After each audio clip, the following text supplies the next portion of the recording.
All right. Applause, applause, applause. Thank you so much. Hello, good afternoon, everyone. My name is Andrea Wilson Mirza. I am so thrilled to be here in conversation with the amazing Rose Bianco. We're going to talk about Cobra Kai, of course, which you just saw the new season trailer. And I hope we have time to just have a really great conversation and get to know Rose a little bit more. So join me in officially welcoming Rose Bianco. Hi, Rose. Hi. It's good to see you again. I know. I'm so thrilled that we get to have this chat. It's beautiful to see these influential, strong women that are so involved in making this kid who he is. Yes. It's good to take all the women. Amanda LaRusso, she's keeping that family together. Carmen is, she just works her butt off to make a better life for her son, and we all know that story. To support Carmen and support Miguel in every way that I can.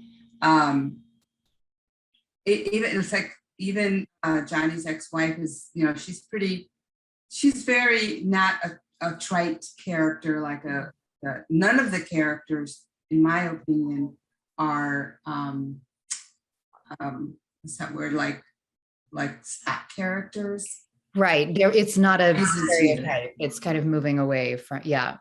It really is. And even though it seems like stereotypes, oh yes, I'm playing the Spanish grandma again. And Carmen, is like the Spanish mom. And it's just, it seems like it would be stock characters, but when you get involved in their lives, it's so not.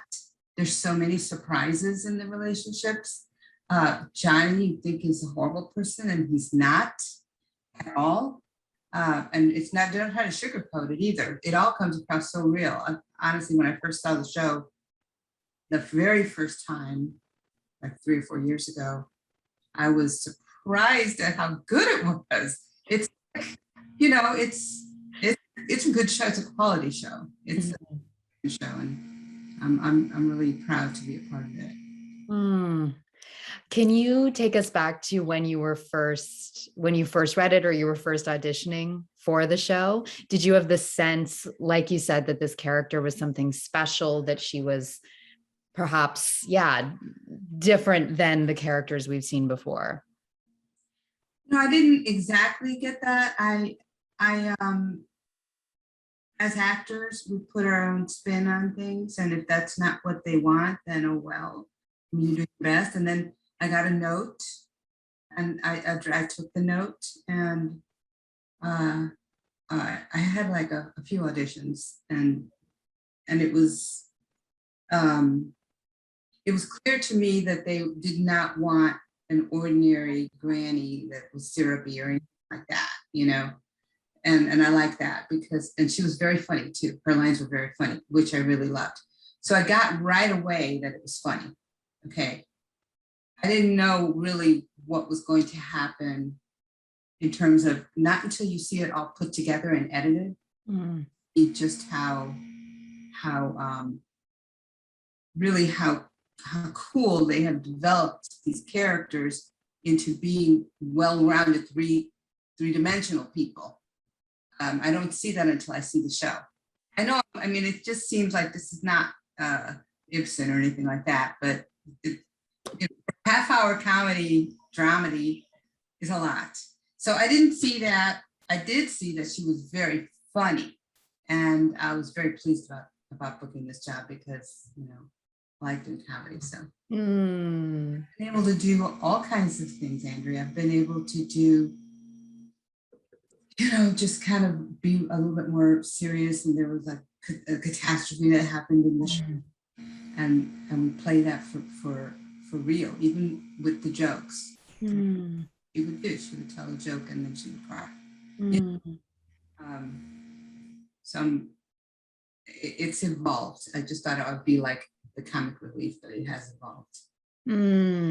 Yeah, I think that's a really beautiful gift. And I I get really excited when I see, women that like clearly you're funny, you have comedic skills, and that you get to, play in this space of, like you said, the dramedy, the comedy, the like there is deep emotional intensity in these moments and these interactions. And I love that that's in a show like this that's reaching so many audiences via Netflix. And they're really seeing these representations of the characters be really full-fledged and thought out. I think it's really powerful. Thank you. Thank you. Yeah, it is. I think it is. It's not your typical comedy, which has certain formulas that you have to kind of follow. It's not like that, but yet still manages to be really funny, and at the same time manages to be very real. Mm-hmm. People's clearly it's hit a nerve because it's so popular. People recognize maybe themselves in it or something. Definitely. Now, coming into it, did you have that inkling that it was going to be? I mean, obviously the Karate Kid fandom, did you have that feeling of like, oh, this is going to be one of those shows? No, not at all. I didn't know. Of course I knew about the Karate Kid. Who doesn't know about the Karate Kid? And what a legacy those guys have to carry. But and of course, back then I had such a crush on Ralph Macchio. I was like, oh, this is so exciting, And no, and it was going to be on YouTube, and everyone was like, what kind of station is that? We have, we've just like, the creators just blew everybody out of the water. Is that a... Yeah, I wanted to ask about that because it is a kind of unique success story. I mean, for the show to start out on YouTube, Red Original, and then, go to Netflix. I mean, it's huge. How for the actors working on the show, I mean, how did that kind of transform your experience? Well, it gave me a lot more recognition instantaneously. I think I went from 500 Instagram followers to 9,000 Instagram followers in a week, And it's helped me get, more New York representation. And I have really, really great opportunities. And I think it's all really, I mean, I have a pretty good resume. I've worked for a long time, but this kind of made me have more recognition. So now I'm really, and I raised my kids in Atlanta. I started acting when I was 18 in college, and I volunteered at a theater, and I did a play at an equity theater near my house when I was 18. And I was a serious actor and, all that stuff. So, and I really, really pursued it for a long time, and it wasn't really working out. I wasn't making any money. So when I had my first child, I basically quit acting, even though I was writing stuff and little cable TV show in New Orleans and whatnot. But we moved here 20 years ago, and so my kids are from Atlanta. In their minds, they are Atlantans. They're Southerners. I'm not a Southerner. And my husband's here, and we have a life here. And I don't really want to pick up and move to New York. And so I was willing to just, I'll just work as a local hire here. That's my thing. I'm too old to be trying to start over somewhere. And my husband's like, I'm not going to New York, Well, I mean, I can only imagine how much, and, have heard and seen within the industry, how much Atlanta has changed and developed as a hub over the last 20 years. I mean, it's pretty incredible how much production is happening there, how much development of talent is happening there, like seeing folks on both sides of the camera really grow. And I think it's incredibly important to have centers outside of just LA and New York where people can sustain, in this career. I think it's amazing. And with Cobra Kai, are people starting to make their home there in terms of the team? I believe, yes. One of the major characters bought a house in Nashville. Another major character is looking to buy property here for herself when she's here, and maybe Airbnb it out when the show's not in production. Excuse me. And I tend to ramble a lot, so I apologize. But it's just us. You can chat away. Yeah. But what am I talking about? Oh, yeah. In Atlanta, I definitely finally am starting to be convinced that it's definitely, I think it's here to stay. Yeah. A lot of the production. There are big studios being built, millions of dollars being poured into here by infrastructure, producers or money people who are building studios and post facilities. And that is like where money is talking, that it's happening. And then, so of course, and then there's a lot of actors have moved here from LA. A lot of agencies have popped up in the last 5 years, more talent agencies. So it's definitely happening here. So that's good. It's good for me. I'm glad, but still, honestly, you still need a New York or an LA agent to help your manager to help you kind of have the opportunity to read for better. Right. Exactly. I'm here in LA. I mean, I'm in Zoom. I could be anywhere right now, but I'm here in LA. And I mean, I think it's the reality, as long as the boardrooms remain in LA and New York, there's that piece. But I'm constantly amazed by the talent working in Atlanta, working in Toronto, working, these centers that are really hubs for so many of these shows. And I'm excited about, the possibility of working in the industry being more accessible to people, that you can afford to have a reasonable lifestyle and work in the industry.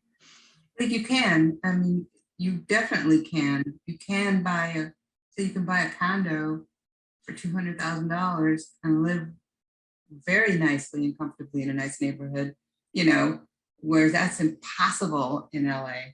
Completely impossible. Yeah.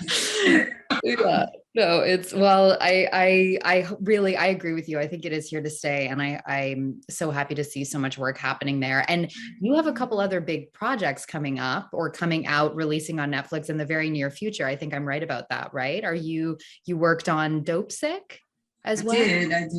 I don't have big parts coming out. I will give you that. I am on Dope Sick. I got to play, I guess I shouldn't tell you too much about it, but it's November 3rd, and I'm in a scene with Rosario Dawson, which is really great. Amazing. And she's just like a heavy hitter to me. And something that was always like I always wanted in my bucket list was I wanted to play Rosario Dawson's mother. That still hasn't happened. But we're getting closer. Yeah, I'm getting closer. I feel like, I kind of resemble her, I think. And then she did this movie called Top 5, and Olga Medellín played her mother. And I'm like, anyway, so yes, I have a good role in that. And then Red Notice, I have a very small role. And that was like the only thing I did in the year of COVID. I was gonna ask about that. Yeah. So these are productions that happened during COVID. Right. In the fall of 2020. Quarantined for 2 weeks before I think 11 days before I got to go on set. They were very, very, very serious about it. Yeah. Yeah. I mean, it's been these last few months, I have been lucky enough to get back to some film festivals in person and, starting to have conversations, like this one back in person again, which has been amazing. I really missed it so much, but something that is definitely the case, is that a lot of the films that are coming out on the circuit right now are ones that were shot in 2020. And it feels like, making a film is always a miracle, that it gets finished, Yeah, that it gets yeah. started, that it, all the pieces come together, as, you said earlier, all of the moving parts. But in a pandemic, to see this work come to fruition, it's pretty incredible. What was that like for you, getting, kind of back on a big set in the pandemic? It was surreal. If you can get yourself back into that headspace, you're in your house, you never go anywhere. You're like washing the cans of food. Oh, I remember. And so like nervous, and my husband and I both, I have asthma. My husband has like, chronic breathing problem. And we're just like, we're both kind of older people, and we're just like, well, we don't want to catch it. It's not a good thing. So I was really, really in the house all the time. Mm. And in the summer, I would go out a little bit more, but I think I would go to the store with my mask, maybe buy some coffee and donuts. And I went a couple of times to my friend's house, and we sat outside in the cold, eating coffee. We were so happy to be able to talk to each other. So that was, of course, how it was, right? And all of a sudden, you get this audition, and I booked it, and I was like, oh my gosh. And I was so grateful and thankful, because this was October, right before Halloween.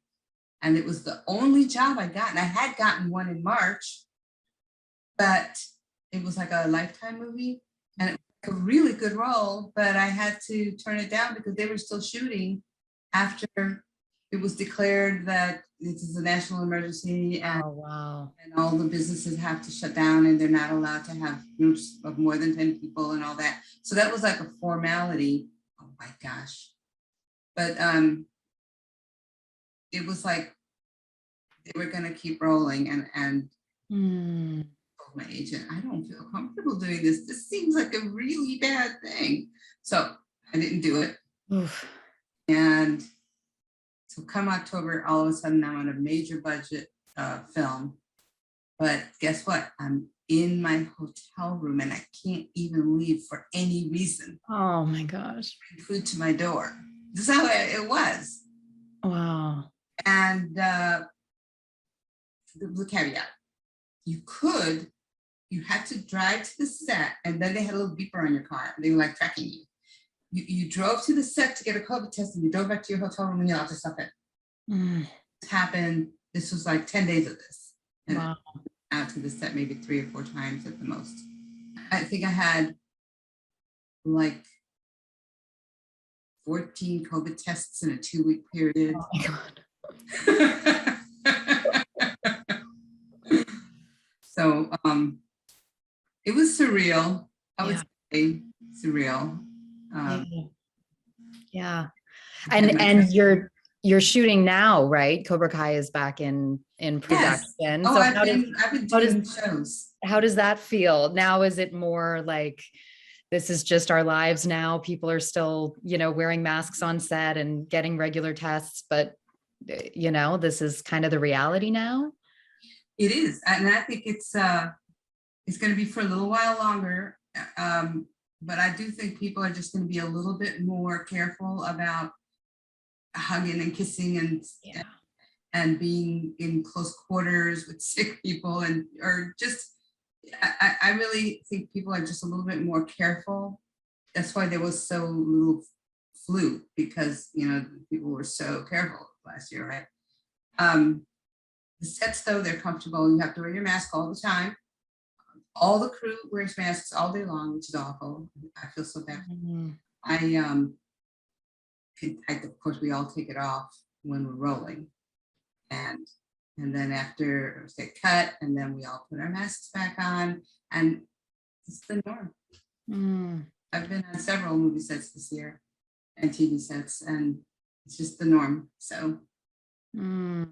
I think you're right. People have gotten used to it. People are like, well, this is what we need to do. If we want to make a movie, this is what we need to do. Well, that's right. Exactly. And if there's one thing that I think people in the industry are good at, it's adapting and just, you got to find a way to keep rolling and keep moving forward and keep people safe. So I'm so happy that the show is shooting and that there's going to be new season to come. And I'm sure you can't give us any hints or sneak peeks or insights about storyline, so I won't even ask. No, but I did, and we talked about this a little bit earlier. I did want to say that the powers that be on Cobra Kai, the creators, Mm-hmm. and Hayden, they are really great about hiring like people of different nationalities and women directors. I'm not on every show by any means, and I can already say that I've been directed by 3 female directors in the last couple. Awesome. Which is, I think, a really good record. And that's Jen Salata, and also Tanya McKiernan and Marielle Woods. So, and it's like I did have to Awesome. Because I'm proud of those guys. I think they were ahead of the curve on that. Yeah, that's really exciting. And, something I hope we see more and more of, because like we talked about earlier in the conversation, you have these amazing women characters, and it's really cool to see, opportunities reflected on the other side of the camera as well, in bringing these stories to life. I know we're like running out of time here, but I know since you've had this incredible kind of varied background as an actor, working in theater, working in television and episodic, working in film, do you have a piece of advice? I think we have some actors and aspiring actors in the audience. What's your kind of, do you have a mantra or something that gets you through, or something that you like to impart to actors? I feel that if you want to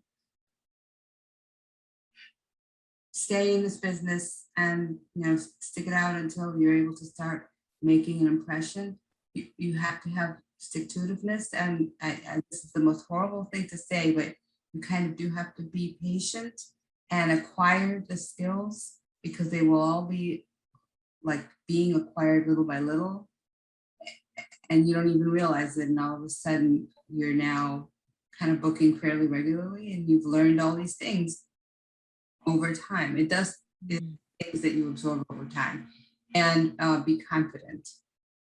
Be confident, because if you're not confident, you cannot be in the moment. You can't then deliver. If there's one thing, I mean, I'm a neurotic mess, but I'm pretty confident in my ability, and that's what it takes. I think that's great advice. And, it's tough out there. I think it's, it's still so competitive. And I know we were chatting a little bit offline about this, about how, auditions now are all, everybody's doing them from home, and, right. it can feel, I think, even more sort of mysterious. Like, how does the process work? Who even watches this tape? Where does it go? How does it work? So I think what you're saying is so true, and is really sound advice. Like, having that confidence in yourself and just sticking around and keep going, because it's not easy, but I think, it's great to have these conversations and just, be reminded of what this looks like. Well, I'm glad that was helpful. And a lot of actors, they're so, especially in the beginning stages of their career, and they don't know if they're good, and they don't have the confidence because they don't know. And I say you will know over a little bit of time. You start to say, I think I must be pretty good, because people want to see what I'm doing. So take it, take that. It's hard to take compliments, and it's hard to accept things like that. but honestly, you just cannot do your best work if you don't have that feeling underneath you. Mm, yeah, I think that's beautiful. And I mean, I wonder your take on this, but it does seem to me like there's more and more great characters out there these days too. So I feel like, for so many folks, like that great part is out there, it's being written. I think so. I think so. I was like I said, I was at a fair yesterday with some friends and on behalf of the theater that I work with. And this lady that I know, she's a theater actress, and she's just recently tried to start taking a lot of acting for film classes. And she is, she's like from a Russian background, and she can do a Russian accent. And we're just going like, I'm like, you are such a great character, and to have that skill, you're going to get a great part one of these days, because there aren't too many people with that skill. And it's a great skill, and she's got a great look, and she's very funny. She was with Sketchworks for a long time. And so, that's another thing you should tell young actors: do improv, because that is a skill builder. That's such a great point. And actually someone asked in the Q&A some things to do to kind of train and keep sharp in between jobs. Yes. I think improv is a great suggestion. Anything else that you recommend or that you do? Well, okay. I am about to take a class again. I take classes periodically. I remember I'm like 11 years old. And I've been acting since I was 18. So, but I have to take acting classes every once in a while, just to kind of have the opportunity to handle parts that I'm not normally, that I won't get, that I won't book maybe for money. And so I'm about to take a class with Jason Warner Smith, who's an actor here, and he's a wonderful actor. He works all the time. He doesn't need to teach for money, but he does, and he's got this new technique.